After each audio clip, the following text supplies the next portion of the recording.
Assalamualaikum warahmatullahi wabarakatuh. Alhamdulillah hamdan katsiran thayyiban mubarakan fih kama yuhibbu rabbuna wa yarda. Asyhadu an la ilaha illallah wahdahu la syarika lah wa asyhadu anna Muhammadan abduhu wa rasuluh. Allahumma shalli wa sallim wa barik ala Muhammadin wa ala alihi wa ashabihi wa man tabi'ahum bi ihsan ila yaumiddin. Wa ya ibadallah usikum wa nafsi bitaqwallah faqad fazal muttaqun. Kalau ta'ala fi kitabil karim a'udzu billahi samiil alim minas syaitonir rajim. Ya ayyuhalladzina amanu taqullaha haqqa tuqatih wa la tamutunna illa wa antum muslimun. Alhamdulillah senantiasa kita bersyukur kepada Allah atas segala limpahan rahmat. Menurut sebuah riwayat Allah itu sebagian besar rahmat itu diturunkan oleh Allah dalam kehidupan akhirat. Tetapi rahmat Allah itu hanya diturunkan satu rahmat saja untuk seluruh kehidupan hamba-hambanya di alam dunia. Sehingga ketika Allah memperbanyak rahmat di alam akhirat, sehingga banyak hamba-hambanya yang nanti akan mendapatkan ampunan, mendapatkan syafaat, sehingga mereka pun mendapatkan kenikmatan yang tertinggi dalam kehidupan akhirat, tidak lain adalah bukan adalah kenikmatan surga. Oleh karena itu Allah Subhanahu wa taala memberikan sebuah permisalan, hanya orang-orang yang menjadikan hidupnya mendapatkan rahmat Allah di dalam kehidupan dunia adalah orang-orang yang beruntung. Sebagaimana ketika Allah memerintahkan kita bersyukur di dalam surat Yunus ayat 58 insyaallah, wal yafrahu huwa khairum mimma yajma'un. Sesungguhnya orang itu ketika mendapatkan rahmat Allah maka seharusnya bergembira. Kenapa? Yajma'un, karena rahmat itu lebih baik. Maka yang dimaksud rahmat di sini adalah ketika seseorang dalam kehidupan dunia diberikan rahmat Allah berupa hidayah, berupa petunjuk, sehingga dia mampu dan membaktikan dirinya kepada Allah, maka dia adalah orang-orang mendapatkan rahmat. Oleh karena itu, ma'asyiral muslimin, mumpung kita ini masih diberikan kebaikan oleh Allah, dikehendaki sebagai hamba-hambanya yang senantiasa mendapatkan rahmat, maka sebaiknya kita sepatutnya adalah untuk bersyukur. Karena tidak semua orang dikehendaki Allah mendapatkan kebaikan. Kita melihat, mengamati banyak mungkin saudara atau tetangga kita yang dari lahir hingga sampai menutup mata meninggalkan kehidupan dunia ini. Banyak di antara mereka yang tidak mengenal Allah. Banyak juga mereka yang tergelincir di dalam kehidupannya sehingga dia berpaling. Awalnya beriman, akhirnya berpaling kepada keyakinan yang lain. Makanya yang patut kita lakukan adalah senantiasa bersyukur kepada Allah Subhanahu wa taala karena masih diberikan kesempatan, dikehendaki oleh Allah menjadi hamba-hamba yang dipilih, menjadi hamba-hamba yang senantiasa diberikan hidayah dan petunjuk oleh Allah Subhanahu wa taala. Oleh karena itu, ma'asyiral muslimin, Rasulullah SAW juga memberikan contoh kepada kita bahwa senantiasa kita ini harus bersyukur kepada Allah. Baik dalam perbuatan maupun dalam ucapan, dan ini juga dicontohkan. Rasulullah SAW menyampaikan ketika mendapatkan sesuatu dari Allah, beliau mengucapkan Alhamdulillah, baik senang maupun susah, baik bahagia maupun sedih, beliau mengucapkan Alhamdulillah. Sama-sama mengucapkan Alhamdulillah, tapi buntut kalimat yang menyertai di belakangnya berbeda.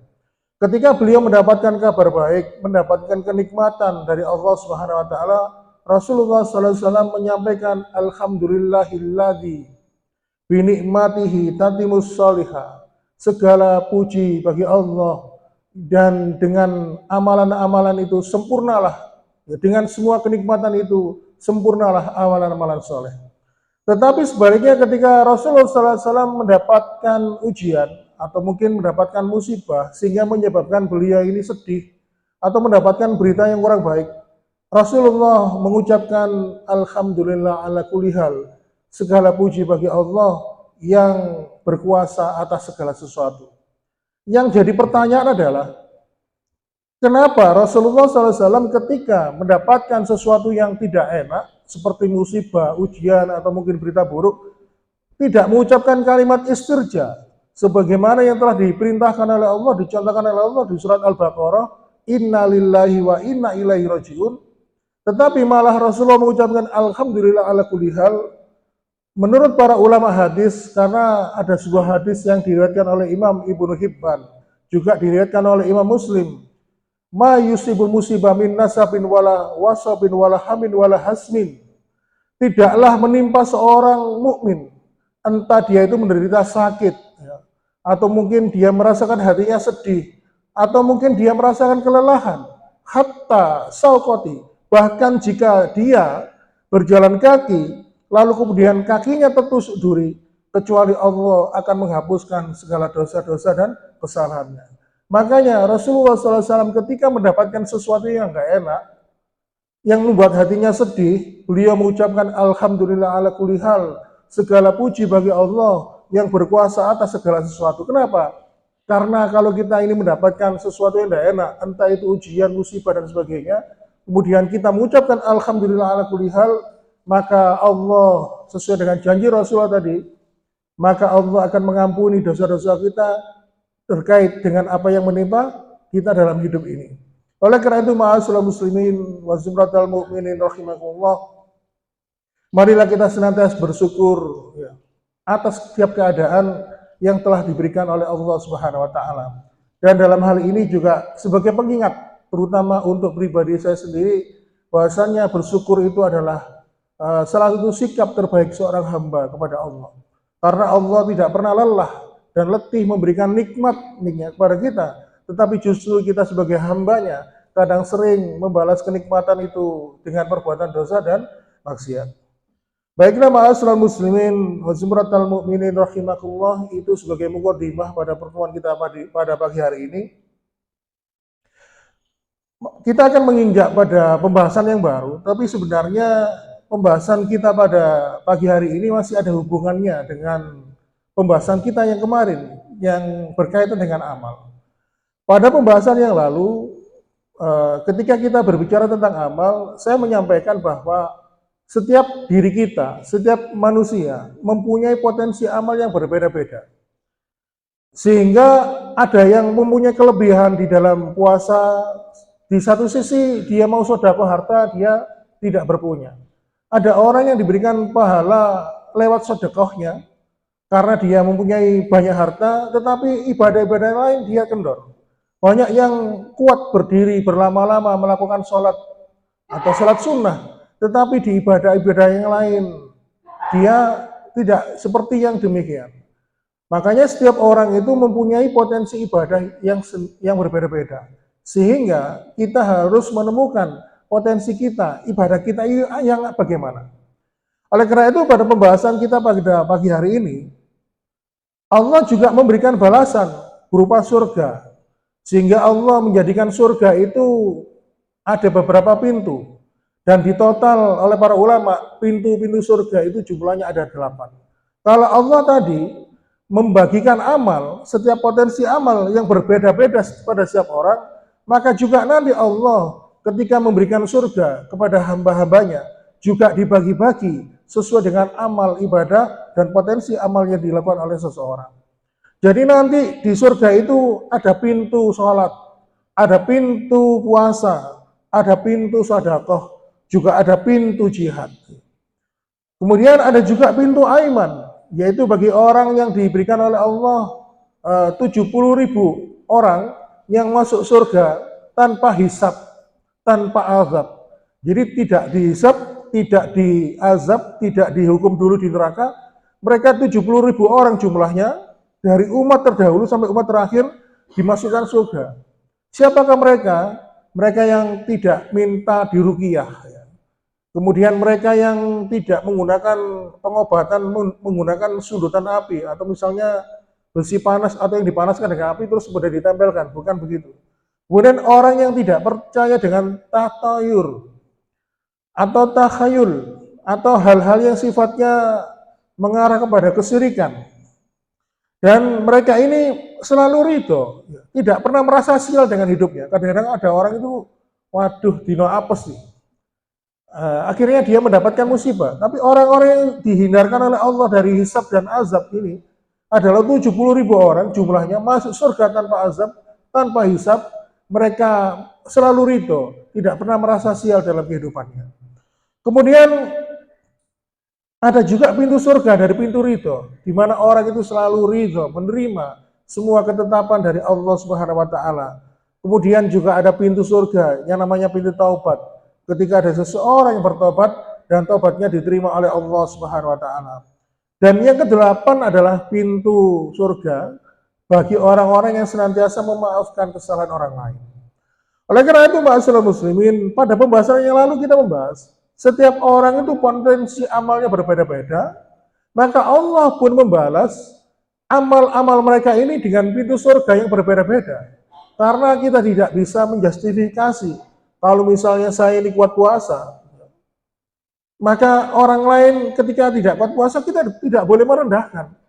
Seperti kemarin setahun yang lalu, tahun 2021, pada puncak pandemi, kebetulan pada bulan Ramadan, saya itu punya hutang puasa 15 hari karena sakit, sehingga puncaknya saya harus dirawat di rumah sakit karena pandemi 2 minggu. Nah, kadang-kadang teman saya, memang dia itu suka puasa, kadang-kadang ngeremehin, ngondot gak poso, lorong-lorong gak poso.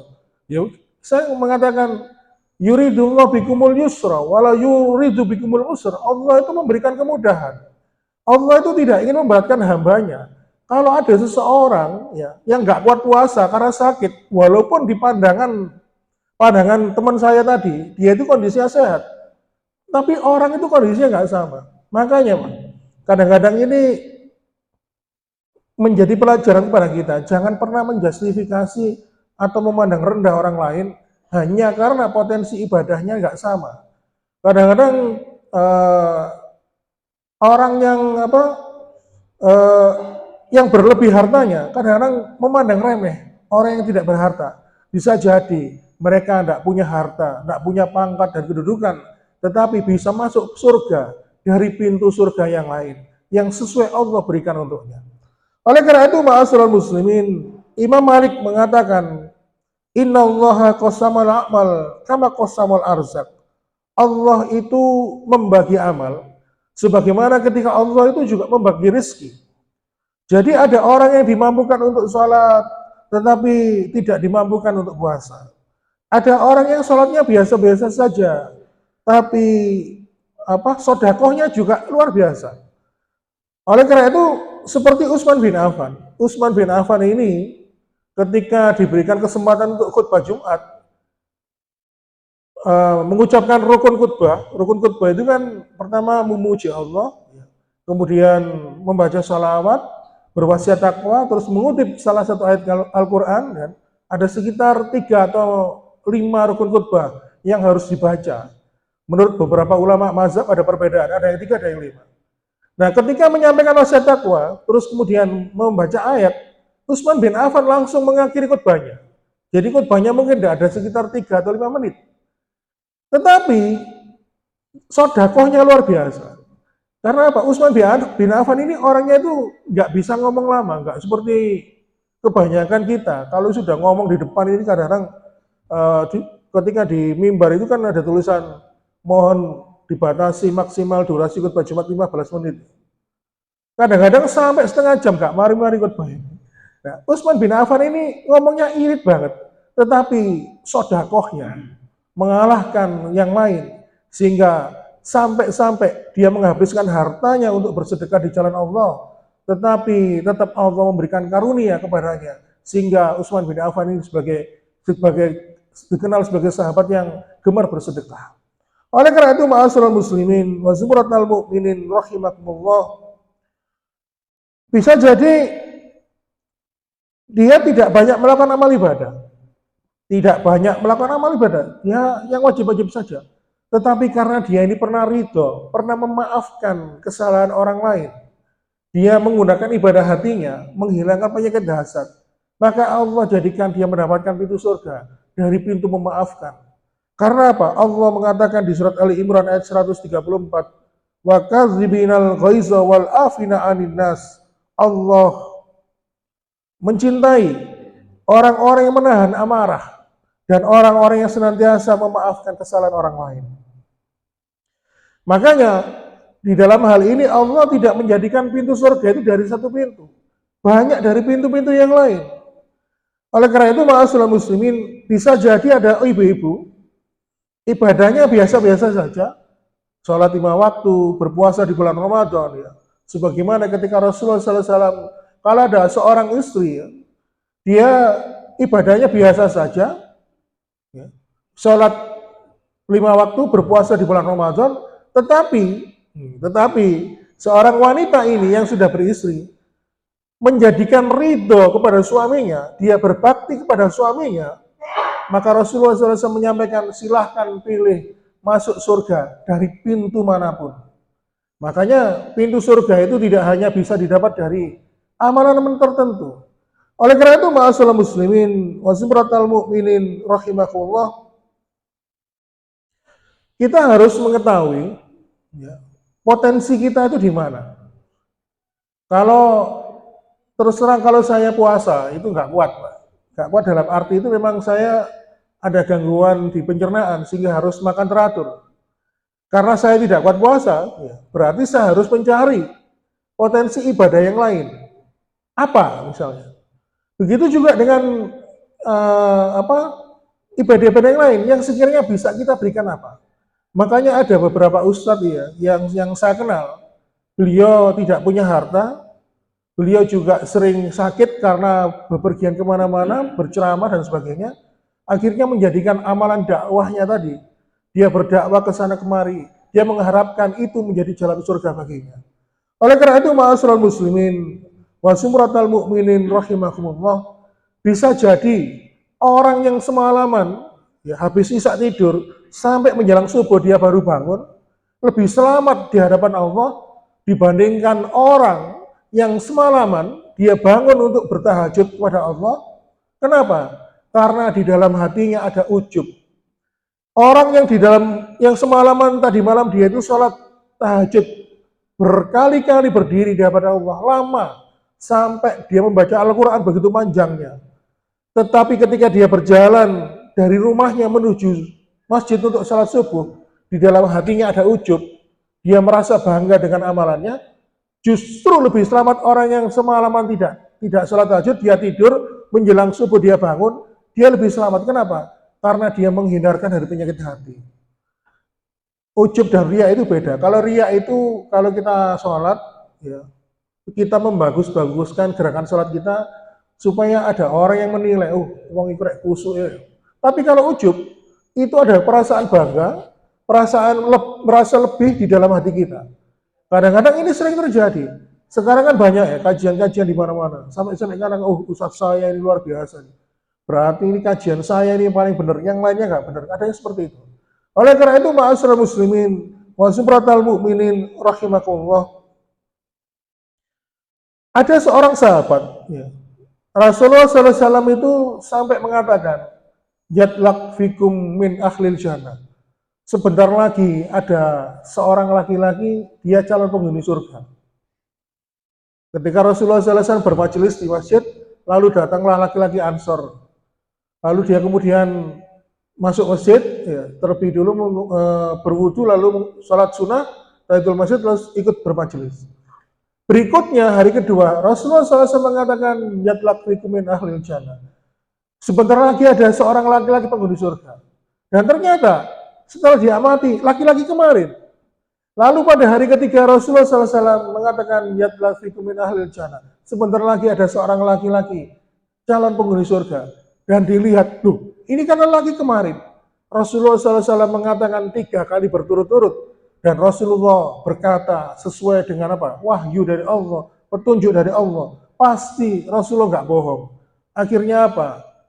Abdullah bin Amr bin As, putra dari Amr bin As ini mengatakan, dia iri, Gibtoh itu iri, ingin tahu rahasianya apa, sehingga akhirnya dia minta izin menginap di rumah laki-laki Ansor tadi. Setelah dia menginap selama di rumahnya, di malam harinya dia mengira laki-laki ini melakukan sholat. Ternyata enggak. Dia habis isya langsung tidur. Jam 1 malam bangun. Ternyata cuma ke kamar mandi, buang air kecil, tidur lagi. Setengah jam menjelang subuh dia bangun, lalu dia berangkat ke masjid. Lalu kemudian siang harinya dia juga banyak bekerja karena punya usaha di rumahnya. Begitu seterusnya sampai 3 hari. Putra dari Amir bin As ini bingung. Rasulullah SAW mengatakan laki-laki ini calon penghuni surga, tapi ibadahnya kok biasa-biasa saja. Bahkan dia itu hanya melakukan ibadah-ibadah yang wajib saja. Lalu kemudian setelah 3 hari dia mengatakan, mohon maaf, aku menginap 3 hari ke rumahmu. Karena Rasulullah SAW mengabarkan, dalam 3 kesempatan berturut-turut mengatakan, engkau adalah calon penghuni surga. Dan aku melihat, engkau ini tidak banyak melakukan amal ibadah-ibadah yang lain. Aku melihat engkau hanya biasa-biasa saja, melakukan ibadah yang wajib. Karena itu aku mohon maaf telah mengganggu kenyamananmu selama aku menginap. Akhirnya berpamitan. Setelah agak lama menjauh, dipanggil, tunggu. Kalau Rasulullah SAW mengatakan aku penghuni surga, sebenarnya aku merasa tidak punya amalan-amalan lain. Tetapi aku mempunyai kebiasaan. Sebelum tidur, aku berdoa kepada Allah. Aku berdoa kepada Allah agar hatiku ini diberikan kelapangan hati. Agar hatiku ini mudah memaafkan orang lain. Dan aku ini membersihkan hatiku ini dari sifat iri dengki kepada orang lain. Mungkin inilah yang menyebabkan Allah memberikan anugerah surga untukmu. Inilah ma'asyiral muslimin wa subhanatal mu'minin rahimakumullah. Sahabat ini, laki-laki Ansor yang dikatakan oleh Rasulullah SAW sebagai penghuni surga, tidak mulia dalam hal sedekah karena hidupnya biasa-biasa saja. Dia tidak mulia dalam ibadah salat tahajudnya. Buktinya dia semalaman tidur terus, tetapi dia bisa menjadi mulia, menjadi seorang penghuni surga dengan ibadah hatinya. Dia membebaskan hatinya, membebaskan jiwanya, membersihkan jiwanya dari penyakit hati, mudah memaafkan. Makanya Allah menjadikan pintu surga yang ke-8 adalah untuk orang-orang yang senantiasa memaafkan. Makanya kita ini harus mencari potensi diri kita ini nanti. Amal ibadah apa yang paling kuat kita lakukan, maka itu marilah kita maksimalkan sehingga itu bisa menjadi pintu surga. Karena apa? Allah sudah memerintahkan pada kita. Sebagaimana di dalam surat Al-An'am ayat 135, Allah mengatakan, "Qul ya qaumi malu ala mana makanatikum ini amil, fasaufa ta'lamuna man takunu lahu akibatu dar." Katakanlah Muhammad, wahai kaumku, berbuatlah, beramallah sesuai dengan kemampuanmu, maka aku pun membalas sesuai dengan demikian, kata Allah. Artinya apa? Ketika Rasulullah SAW mengingatkan, kalau engkau misalnya kuat di amalan puasa, maka perkuatlah amalan puasamu itu. Kalau engkau sebagai seorang yang berharta, tidak kuat atau biasa-biasa saja di dalam ibadah-ibadah makhluk, maka perkuatlah ibadahmu dalam harta, bersedekahlah, bantulah agama ini. Bantulah agama ini berdakwah dengan hartamu. Makanya Rasulullah SAW menyampaikan, iri itu boleh kepada 2 orang. Pertama, iri kepada orang yang berilmu, sehingga dengan ilmunya dia bisa menyampaikan dengan berdakwah. Kemudian iri yang kedua kepada orang yang berharta. Dengan hartanya, dia menyumbangkan hartanya, membangun, merawat agama ini, menunjang dakwah ini, akhirnya kedudukannya sama. Orang berdakwah dengan harta. Makanya kalau ada orang yang berharta berdakwah, dia tidak perlu capek-capek menyusun materi, belajar bertahun-tahun, mondok bertahun-tahun. Ketika dia nyumbang hartanya, untuk agama ini dia di rumah cukup bercengkrama dengan keluarganya, atau mungkin sedang beristirahat di rumahnya karena lelah bekerja, tetapi pahalanya mengalir untuknya. Pahalanya seorang dai yang harus berjalan jauh, menempuh jarak tempuh yang jauh, dan dia merasakan kelelahan, maka dia juga mendapatkan pahala yang sama. Oleh karena itu Rasulullah mengutip surat Al-An'am ayat 134 tadi, "Ikmalu ala makanatikum", beramallah sesuai dengan potensi yang ada dalam dirimu. Oleh karena masyarakat muslimin, itu pembahasan yang pertama tentang bagaimana kita ini harus mengetahui potensi amal kita. Yang berikutnya adalah kita juga sebaliknya harus tahu potensi-potensi perbuatan dosa apakah yang mudah banget kita lakukan. Dan karena waktunya tidak cukup, insya Allah akan kita lanjutkan pada pertemuan yang akan datang. Demikian yang dapat kami sampaikan. Mohon maaf bila ada kekurangan. Saya akhiri. Wassalamualaikum warahmatullahi wabarakatuh.